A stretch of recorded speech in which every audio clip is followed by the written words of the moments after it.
Hello friends, today we will be discussing the Northern Sea route.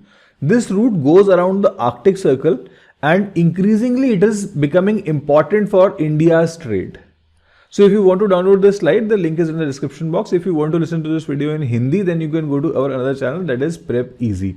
The context of the video is that we are seeing that increasingly the cargo traffic of India is now being conducted through the Northern Sea route and our trade through this route has been increasing. So first let us understand what actually is the Northern Sea route. So let us first understand this through the map itself. See, this is the map which is basically Northern Hemisphere centric map. Here you can see this is the Northern Pole. This is Russia. Here to the southern side we see South Asia as well as India. This is India. This is Japan. And here we see this is the European continent. Here on the western side we see Africa. So if you see the right now the existing sea route, if you want to transport anything from Asia Pacific countries like Japan, South Korea, China towards Europe, then you have to go through this route. First you start moving towards Southeast Asia, you go through South China Sea, then move to Southeast Asia, then you cross this Strait of Malacca and enter the Indian Ocean. You cross the Indian Ocean and then through this area you go through the Suez Canal. This is Suez Canal. And I'll explain this to you on the normal physical world map which we are more accustomed to seeing also. Through this, then you cross over to the Mediterranean Sea and from there on you enter the Atlantic Ocean. This is Atlantic Ocean and then you can go to any European country of your choice, whatever you want. But then this Northern Sea route, if any countries, if for the same distance which is being traveled through the Suez Canal route, there is this alternate route of Northern Sea route. See, here you can see this is starting from, this area is called Barents Sea or Kara Sea. From here it is starting. Here we see the capital of the popular capital in fact, which is called as Murmansk. This is important in the context of this video also. So we will be discussing this later also. Murmansk is the port city here and generally it is said that Northern Sea route is starting from here, but then again it continues towards the other European countries also. Then it traverses through this Arctic region and then it passes this Bering Strait. This is the Bering Strait. Bering Strait is what separates Russia and USA. And then ultimately it moves on towards the Pacific Ocean where it reaches on to Korea and Japan. If you want to see this route on the flat map, you will see that here, the Murmansk is situated somewhere around here, the port of Murmansk. And here this is the Barents and Kara Sea. So the route is stretching further here also to the other European countries, but then again it is generally said that this is starting from here.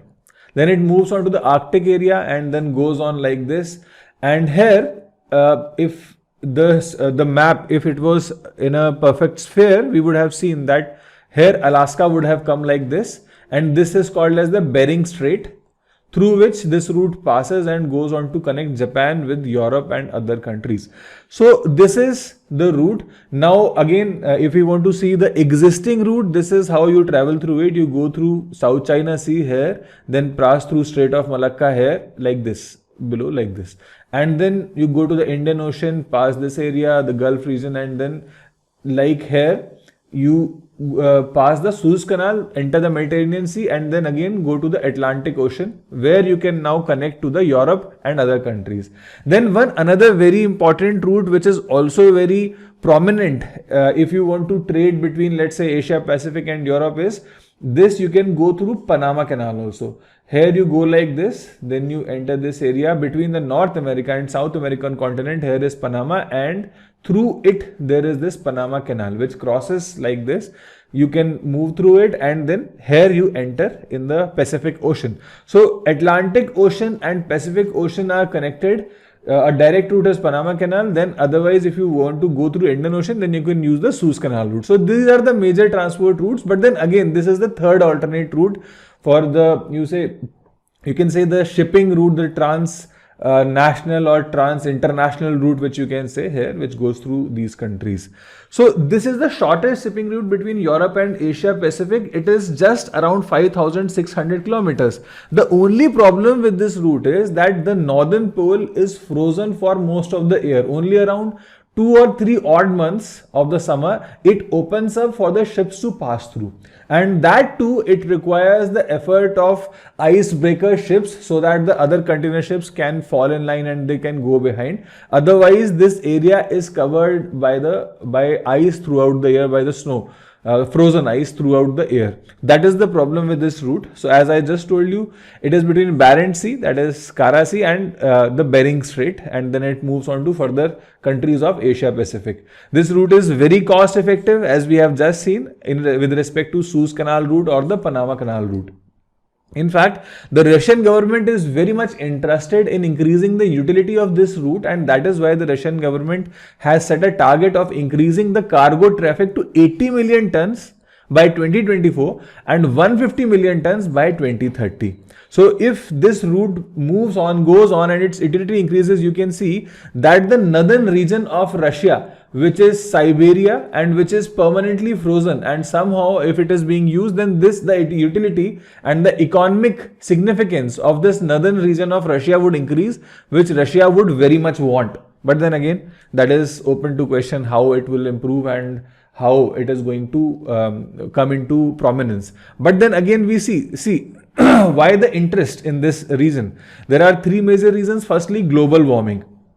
By global warming, we mean that as we saw that this area is permanently covered by ice, but since global warming is happening, the ice is thawing, that is, the ice is melting, and that is why we see that every passing year, more number of days the route becomes navigable.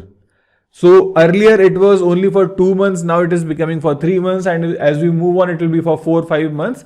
And if technology is used, that is hardware, that is the ship breaking equipment can be used, ice breaking ships and other equipment can be used, then in that case we will see that increasingly the utility of this route would increase further. So as the ice melts, in fact, see, Russia has also given a theory which is called as global cooling. If you will search it out, you will also see that Russia continuously goes on to say that global cooling is happening in the world and global warming is none of our concern. More than that, global cooling is the concern. So we should be actually looking towards warming the global area. But it is in the context of nuclear war and else also. But then Russian scientists and experts, they are continuously stressing upon this theory of global cooling, because they want that the global warming which is happening and the ice is melting, they want this process to move on so that more of their area becomes the utility of this area, that is the northernmost area which is permanently frozen throughout the year, it increases. They can move more people to this region, they can establish industries in this region. So that is why Russia wants this area to become more habitable and more usable over the years. Secondly, we saw that in 2021 March, there was on this Suez Canal route, one ship called as Ever Given. This was a merchant vessel, that is a cargo traffic container. This ship, it got stuck in the Suez Canal. So this was the Suez Canal and the ship was stuck like this. This was a 400-meter long ship, almost 1350 foot ship, and it got stuck in this area. So for almost 1 week, that is from 23rd of March to 29th of March, on which it was actually freed up, the route got stuck. And since this was one of the major routes, it held up around 359 ships which were carrying a cargo worth almost $9.6 billion. So you can see that within 1 week, $10 billion worth of trade was stuck. So you can see over the year round, this area, this canal, it is catering to almost $500 billion of trade, and more than that. This is just an estimate based on the extrapolation of this data which is available to us. So until and unless in 6 days itself, the route was catering to $10 billion. So we have to see to it that if somehow in any case these routes are not usable, if there is, let's say, violence or any conflict in this region which renders this route unusable, or Panama Canal is not usable because of any reasons, then we have to figure out another alternate routes or any substitute routes which can be used in place of these routes, so that the international mercantile trade does not stop. Similarly, another reason why this route is getting interest is because of Russia's efforts. So I've already told you that Russia's northern area is throughout the year it is frozen, and therefore Russia wants that the economic utility of this area increases. So Russia is operating nuclear powered ship breakers which are breaking the ship in this region and trying to see to it that the routes remains navigable throughout the year, but then still it is not possible because for more than 7 months the route is completely frozen. Therefore, see, Russia is operating many ships. In fact, in 1959 itself, Russia had operated the first nuclear powered icebreaker ship, which is called as the Lenin ship. Afterwards, nowadays, there are 7 ships which are being operated by FSUE Atom Flot. This is a subsidiary of Rosatom, which is a Russian company which is specializing in this nuclear powered icebreakers, and in fact in the next 3 years, 2024 to 2027, they are going to acquire 3 more nuclear powered ships, that is 3 more icebreakers which are nuclear powered. So Russia is making efforts, and now let's see how India is involved in this. See, I have already told you about Murmansk, that is, this is basically considered the capital of this Arctic region, not officially but yes popularly. So here we see that in the last 7 months, the first 7 months of 2023, almost 8 billion ton of trade passed through this area. 8 million tons of cargo trade. It was handled through this area, and in this 35% of the cargo belonged to India. So you can see that India is having high stakes in this region. Also, see, this is not the first time India is involved in Arctic region. India signed the Svalbard Treaty in 1920. The Svalbard Treaty is regarding scientific research and study in the Arctic region. It includes atmospheric studies, biological studies, any marine related studies, hydrological, that is water related, then glaciers there, the pole ice which is melting, the glaciological studies, all these studies they come under the Svalbard Treaty, and India is a signatory to the treaty.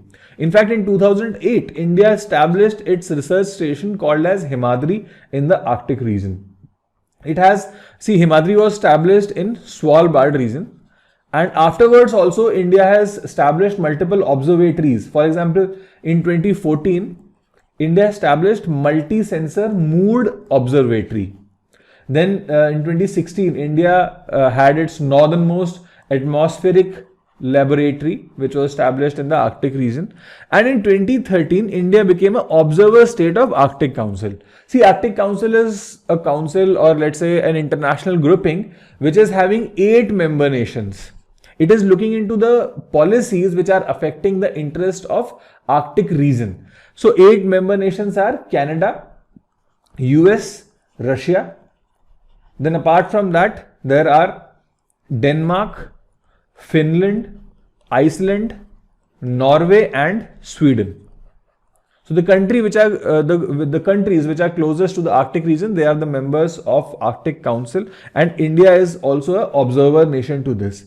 So why is this region so important, and why is India investing so much? See, first of all, because of the mineral security. It is being said, and experts are saying, that this region is having abundant reserves of coal, zinc, silver and such other minerals. So tomorrow, if this region opens up for exploration, then India would also want to share in the pie of these resources. Then secondly, for the water security. See, the northern pole, the whatever ice is there, it is comprising fresh water. It is not sea water. It is not salt water. So tomorrow we are seeing that nowadays there is increasingly, we are fighting over water, fresh water. Nowadays we are having so much sea water around, but then drinking water, fresh water is not available. The water level, water table is falling every day. So tomorrow, if this conflict erupts, then we can see to it that this polar ice can be used for freshwater purposes. Then again, economic security. See, economic security, it comprises energy security. Energy sense that this region, it is said, Arctic region is having 40% of the total reserves on Earth of oil and gas reserves. So LNG, that is liquefied natural gas also, then crude also, and even coking coal. This region is having ample reserves of these resources. Apart from that, the transport, we are seeing that cargo transport which is happening to India also is also going through this region. So India would want to preserve the integrity of these shipping lanes. So economic security of this region is also somewhat of India's responsibility. See, again, ultimately, India has also released its Arctic policy last year, that is in 2022. In this policy, India has said that it will be following the United Nations established principles, and the approach of India's approach in economic development of this region, it will be guided by the United Nations Sustainable Development Goals. So this is what is the approach of Indian government towards the development of Arctic region. But yet another factor which is very, very important here is that China and Russia are increasingly trying to influence the development of this region. So India is also concerned that tomorrow it might be possible that China, being an expansionist power, it might try to say that this region belongs to us and we won't let anybody else have anything to do with this region if China becomes dominant enough. So therefore India is now establishing, and it is seeing to it that its geostrategic and other concerns are protected here. In fact, India is also collaborating with Russia to see to it that it is creating alternate shipping routes. Here also, see, this is called Vladivostok. This is a Vladivostok city which is in Russia. This is now a sister city of Chennai, and India is looking to establish China, that is Chennai, Vladivostok Maritime Corridor, CVMC, through this region, like this, passing through this, so that it can transport whatever is required to be transported and whatever trade is required to be done through this region. This is basically a 10,500 kilometer long corridor which will help to traverse and transport the cargo trade, whatever is required. So this is regarding the Northern Sea Route. The question for today is that analyze the impact of changes associated with global warming on the geopolitical and geostrategic climate of the world. So global warming, you know the environmental impact, you know very well, you can in fact write a good essay on it also. But what is the impact of global warming on geopolitical and geostrategic concerns around the world? So this is what you have to write, and please send it to us. If you have some points, you can write in the comment section also, and you can mail to us at prepezee@gmail.com so that you can get a feedback on how to improve your answer writing. So if you like this article, please like, share and subscribe. Thank you.